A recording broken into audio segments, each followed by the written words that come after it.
আসসালামু আলাইকুম। ওয়ালাইকুম সালাম। সালাম আলাইকুম। আপনি জোরে একটু কথা বলেন। আপনার কথা একবারে আস্তে আসতেছে বোন। আচ্ছা ভাইয়া মোবাইলের সমস্যার কারণে। আচ্ছা হ্যালো, এটা আসসালামু হ্যাঁ, আলাইকুম। ওয়ালাইকুম আসসালাম। আপু কেমন আছেন? জি ভাই আলহামদুলিল্লাহ ভালো আছি। আপনি ভালো আছেন? আলহামদুলিল্লাহ। কেন আসছেন এই প্রতিবেদন একটু শুনতে চাই আপনার মুখে। ভাইয়া প্রতিবেদন আসছি ভালো একটা মনের মানুষের জন্য, যে আমার পাশে দাঁড়াবে, আমার দায়িত্ব নেবে। যদি এরকম একটা ভালো জীবন সঙ্গী পাই তো তার কাছে বিয়া বসবো, এই আশা করেই প্রতিবেদন আসা। আচ্ছা, আচ্ছা।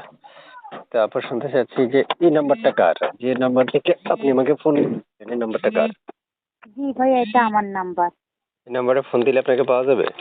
জি ভাইয়া আপনি এই নাম্বারে আমাকে ফোন দিলে আমাকে পাওয়া যাবে। আচ্ছা এই নাম্বারে কোনো ইমো, হোয়াটসঅ্যাপ এগুলো কিছু আছে? না না ভাইয়া না, আমার তো টাচ ফোন নাই, এ কারণে আমি এগুলো চালাতে পারি না। মানে এই নাম্বারে আপনাকে ফোন করলে শুধু একমাত্র নাম্বারে ফোন করতে হবে, এছাড়া আর অন্য কোনো মাধ্যম নাই? জি আমাকে ফোন দিতে হলে আমার এই নাম্বারে ফোন দিতে হবে, আমার এক্সট্রা কোনো টাচ ফোন টোন নাই।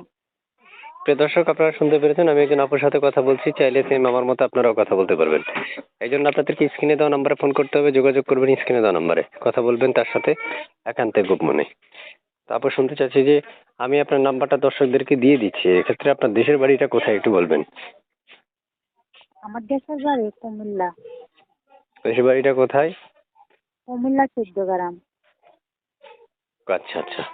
এ আর আপনার বাসায় কে কে আছে বর্তমানে, কেন আসছেন আবার একটু বলবেন। ভাইয়া আমার বাসায় আমার আম্মু আছে, আমার ছোট একটা ভাই আছে, আমার আব্বু নাই। আচ্ছা। তো প্রিয় দর্শক আপনারা শুনতে পেরেছেন আপুর মুখের কথা। চাইলে আপুর সাথে যোগাযোগ করতে পারবেন স্ক্রিন দেওয়া নাম্বারে, কথা বলতে পারবেন।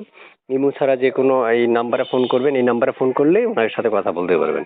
তারপর শুনছি একটা ছবি পাইছি, নানা কল কি রিসিভ করবেন না কেটে দিবেন? অবশ্যই রিসিভ করবো, কেন করবো না, রিসিভ বলেন, আবার কথা রিসিভ আস্তে করার আস্তে জন্য হয়ে কোনো যাচ্ছে বোন। সমস্যা নাই।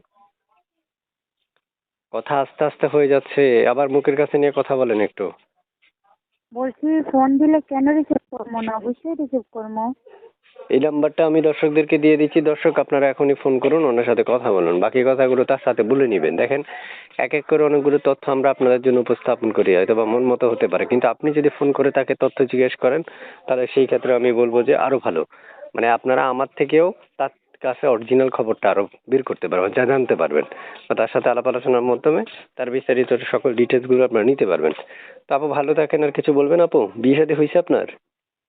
জি না ভাইয়া আমার বিয়ে শাদী হয় নাই, বিয়ে হলে আমি প্রতিবেদন আসতামও না। আচ্ছা আচ্ছা ঠিক আছে বোন। তো দর্শকে ফোন দিলে ফোনটা রিসিভ করে কথা বললেন, ঠিক আছে? আচ্ছা ভাইয়া ঠিক আছে, তা ওকে, আপনিও আল্লাহ ভালো হাফেজ। থাকবেন।